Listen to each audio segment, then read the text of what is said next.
दिल्ली में बीजेपी ने 27 साल बाद सत्ता हासिल की। भगवा पार्टी ने विधानसभा की 70 में से 48 सीटें जीती, तो उसकी एक बड़ी वजह आरएसएस का साइलेंट कैंपेन भी है। हरियाणा महाराष्ट्र के बाद दिल्ली तीसरा राज्य है जहां बीजेपी की जीत पर संघ की छाप साफ पता चल रही है। देखिए रिपोर्ट।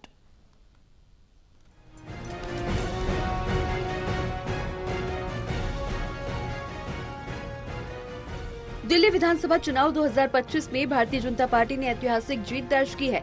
70 में से 48 सीटें जीतकर बीजेपी 1998 के बाद पहली बार सरकार बनाने जा रही है। इस बम्पर जीत में राष्ट्रीय स्वयंसेवक संघ ने महत्वपूर्ण भूमिका निभाई। अपनी कार्यशैली के अनुरूप बिना लाइमलाइट में आए आरएसएस ने वोटर्स के बीच बीजेपी के पक्ष में माहौल मजबूत किया। सूत्रों के हवाले से ये जानकारी सामने आई कि दिल्ली में आरएसएस स्वयंसेवकों ने एक साइलेंट वोटर जागरूकता अभियान चलाया। हजारों ड्राइंग रूम बैठकों के जरिए सफाई, पानी की सप्लाई, स्वास्थ्य, वायु प्रदूषण और यमुना की सफाई जैसे अहम मसलों पर वोटर्स से चर्चा हुई। दिल्ली से पहले हरियाणा और महाराष्ट्र में भी आरएसएस ने कुछ इसी तरह बीजेपी को जीत में योगदान दिया था। आरएसएस की मदद से बीजेपी पिछले 3 विधानसभा चुनावों में जीत दर्ज करती आ रही है। वहीं दिल्ली में राजनीतिक शोर के बीच आरएसएस ने एक साइलेंट कैंपेन चलाया।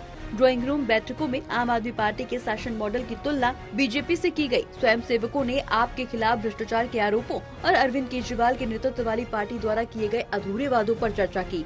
साथ ही शहर में अवैध प्रवासियों के मुद्दे को भी प्रमुखता से उठाया गया। आरएसएस के एक सूत्र ने जानकारी देते हुए बताया कि इन बैठकों में आरएसएस स्वयंसेवक सिर्फ उन्हीं मुद्दों पर बात करते हैं जो लोगों को प्रभावित करते हैं। वो स्पष्ट रूप से किसी विशेष राजनीतिक पार्टी के समर्थन में वोट देने के लिए नहीं कहते। लोगों को बस मुद्दों के बारे में जागरूक किया जाता है और एक प्रभावी और जवाबदेह सरकार चुनने के लिए वोट देने के लिए प्रेरित भी किया जाता है। ये अभियान मतदान से 1 महीने पहले शुरू किया गया था। इसमें विभिन्न मतदाता समूहों, विशेष रूप से झुग्गी बस्तियों और अनाधिकृत कॉलोनियों में रहने वाले लोगों को टारगेट किया गया था, जो पारंपरिक रूप से आम आदमी पार्टी का मजबूत आधार रहे हैं। ये अभियान मतदान से 1 महीने पहले शुरू किया गया। इसमें तमाम लोगों से बातचीत की गई और उनको वोट देने के लिए जागरूक भी किया गया।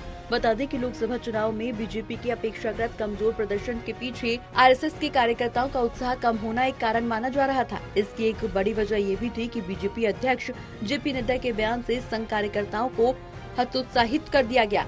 नड्डा ने लोकसभा चुनाव प्रचार के दौरान कहा था कि शुरुआत में बीजेपी को संघ के समर्थन की जरूरत थी, लेकिन अब पार्टी खुद को चलाने में सक्षम हो गई है। वहीं इस बयान को लेकर आरएसएस के योगदान को कमतर आंकने के रूप में देखा गया। स्वयंसेवक निराश हो गए और बीजेपी के लिए प्रचार में पहले जैसी सक्रियता नहीं दिखाई। बहरहाल लोकसभा चुनाव के बाद अंदर ही अंदर सारी नाराजगी दूर हुई तो हरियाणा में आरएसएस वर्कर्स जमीन पर उतरे। ड्राइंग रूम मीटिंग्स वाली रणनीति हरियाणा से ही शुरू की गई। संघ ने अपने सभी सहयोगी संस्थाओं के साथ मिलकर छोटे छोटे स्वयंसेवकों की टोलियां बनाई, जिन्होंने राज्य के हर कोने तक पहुंचने का काम किया। संघ ने बीजेपी की एंटी इनकम्बेंसी को कम करने में मदद की और पार्टी को लगातार तीसरी बार जीत भी दिलाई। वहीं महाराष्ट्र में भी चुनाव से पहले आरएसएस ने एक बड़ा आउटरीच अभियान शुरू किया, जिसका मुख्य उद्देश्य बीजेपी गठबंधन के पक्ष में जनमत तैयार करना था। संघ के स्वयंसेवकों ने छोटे समूहों में बैठक की, जिसमें हर मोहल्ले और गाँव तक संघ का संदेश पहुँचाया गया।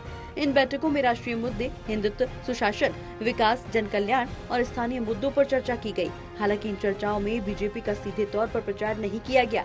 झारखंड में आरएसएस का कैडर उतना सक्रिय नहीं रहा और नतीजों पर उसका असर भी साफ दिखा।